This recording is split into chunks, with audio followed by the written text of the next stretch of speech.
Good evening and welcome to Newsmax Prime. I'm J.D. Hayworth. Of prime interest tonight, finding the winning way in Iowa.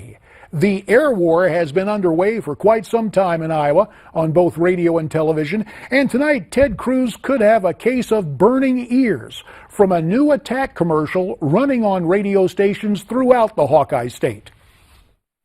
Oh, we've been so busy. I'm just starting to think about which Republican I should caucus for. Oh, me too. Have you looked into any of the candidates? I saw something about Ted Cruz, about how gay marriage wouldn't be a top priority for him. Oh, I saw that too. He said it at a New York fundraiser. He tells them one thing and tells Iowa another. Yeah, I also heard he gives less than 1% to charity and church. He doesn't tithe? But isn't he a millionaire?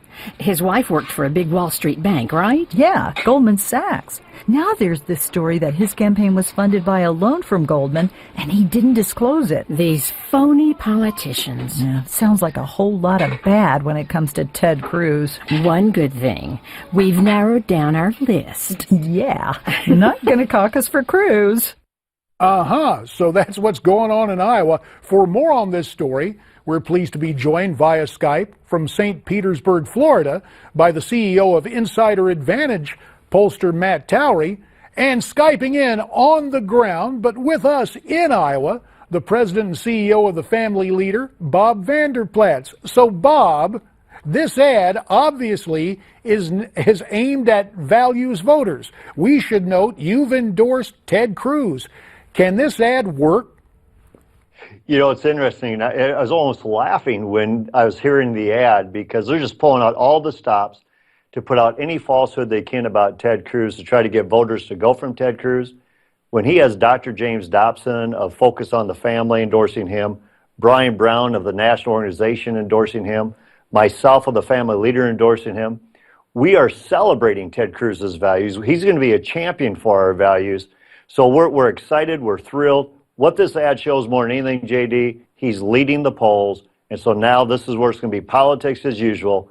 Let's do anything we can to tear him down. All right, Bob, you mentioned the polls. Let's take a look at those numbers again. 37% for Cruz, 17% for Trump. Yep, that's a 20-point margin. Bob's math is right. Matt, you're our pollster. We know that polls are snapshots in time.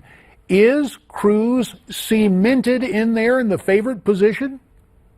Well, I think he's presumed to be. There's some ifs in there. First of all, they talk about phony. What phony actors they had in that commercial? Awful television. But that having been said, we all presume that Cruz has the organization. He has led in the polls, and the presumptive first place expected winner would be Ted Cruz. The big if is to find out whether Donald Trump is able to generate new voters to attend these caucuses. Now, that's pretty hard because, as Bob can tell you, caucusing is not an easy thing to do. And usually you have to know something about it in order to be motivated to get up and do it in the first place. So if Trump does relatively well in Iowa, he probably will not be hurt. But right now, I don't know, by the way, you could enlighten me, JD, which poll that was you were citing, because I've seen others that show the race much closer. Suffice it to say, they're all over the place. Let me yield to Brother Vander Plaaats. This evangelical poll, Bob, do you know who put it out? I'm not sure who put it out, and what I would agree is that the race is much tighter. It's going to be a neck-and-neck contest right down to the wire on February 1. It's definitely down between Trump and Cruz. And so I just had a Rubio supporter switch his support to Cruz last night, as well as a Huckabee supporter switch his support to Cruz last night. The reason is they know it's down between Trump and Cruz. So either you're okay with Donald Trump winning the Iowa caucuses, or you're going to caucus for Ted Cruz. And I really believe Iowa is so important this time, JD, that whoever wins the Iowa caucus, they have a leg up on that nomination. That's what Trump knows, and that's what Cruz knows. All right, let me answer Matt's query from a bit earlier. We found out it's the Des Moines Register exclusively polling evangelicals, to the extent that evangelicals will even sit down and talk to folks. Well, our friends are good friends, values voters, but there's a little, let's be candid, Bob Vander Plaaats, there's a little bit of strife between values voters and guys from the Des Moines Register. I mean, that's just honest, right? Yeah, it is. As a matter of fact, if the Des Moines Register endorses you, that's not a good thing for the Iowa caucus. As a matter of fact, when I was running for governor, JD, I said we should just concede the Des Moines Register endorsement rather than accept it. And so I think the register doesn't play well. Matter of fact, Donald Trump's numbers went up when he started banning reporters of the Des Moines Register from his events. Well, how about That's that? the way the newspapers view it. You mentioned endorsements, and we would be remiss if we didn't discuss Sarah Palin's endorsement of Trump. Ralph Reed of the Faith and Freedom Coalition was on the Fox News channel and said, take a look at her record. Let's watch and listen. You look at her endorsements in 2010 and 12 and 14, whether it was Ted Cruz in Texas or Nikki Haley in South Carolina, Rand Paul in Kentucky, or Marco Rubio in Florida, she clearly was a factor in every one of their victories. For Trump in particularly, she helps validate him with evangelicals and Tea Party activists. So, Matt Towery, here you sit in the South. Sarah Palin does enjoy great success with committed conservatives. Is that going to translate in Iowa, do you believe? Well, let me first say, I've known Ralph since he was 18 years old. And my first question is, who's paying Ralph? Because I never really quite know who he's backing and who's supporting him, but usually he's got a dog in the race or a horse in the race. That having been said, I think Sarah Palin helped with Tea Party voters.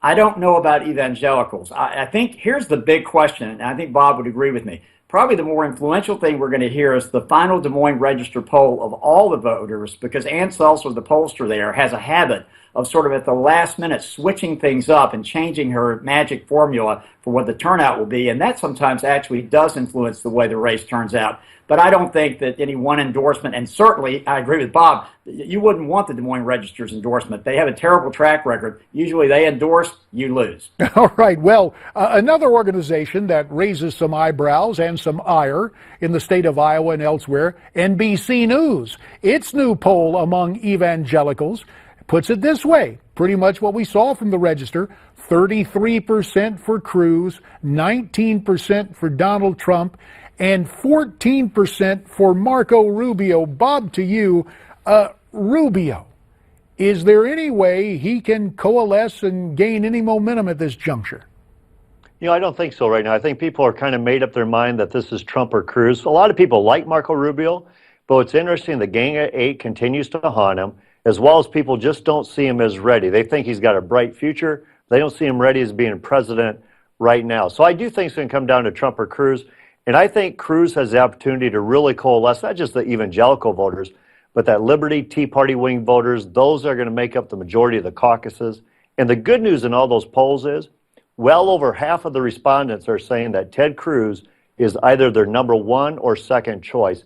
That's a great position to be in going into the caucus on February 1. Yeah, and you have to show up at that caucus, and you have to listen to speeches and go out in the cold weather and then let people know who you're with. Some minds may be changed there, but continuing with the theme of trying to change the minds of value voters, Marco Rubio's super PAC, or the super PAC that's pro-Rubio, is airing a commercial calling Ted Cruz, quote, consistently calculating. Let's look and listen to this. Ted Cruz calculates his positions for political gain. In the last year alone, Cruz switched on immigration, Syrian refugees, ethanol, trade, you name it. Even on national security, Cruz first praised the traitor Edward Snowden. Now he's changed his tune. What's changed for Ted? He wants your vote. Ted Cruz, consistently calculated. Conservative Solutions PAC is responsible for the content of this advertising. So, Matt, we look at that. Is that going to be a solution? It's going to help Rubio down the stretch here? Well, see, I think what's happening here, and I agree with Bob, is you have a very the race is going to boil down to Trump and Cruz for one reason. They're all attacking Cruz. They're all attacking other candidates, but no one wants to take on Donald Trump. So Trump is just sort of floating out there, sort of in the middle of things, trying to figure out a way to lure his folks out to vote for him.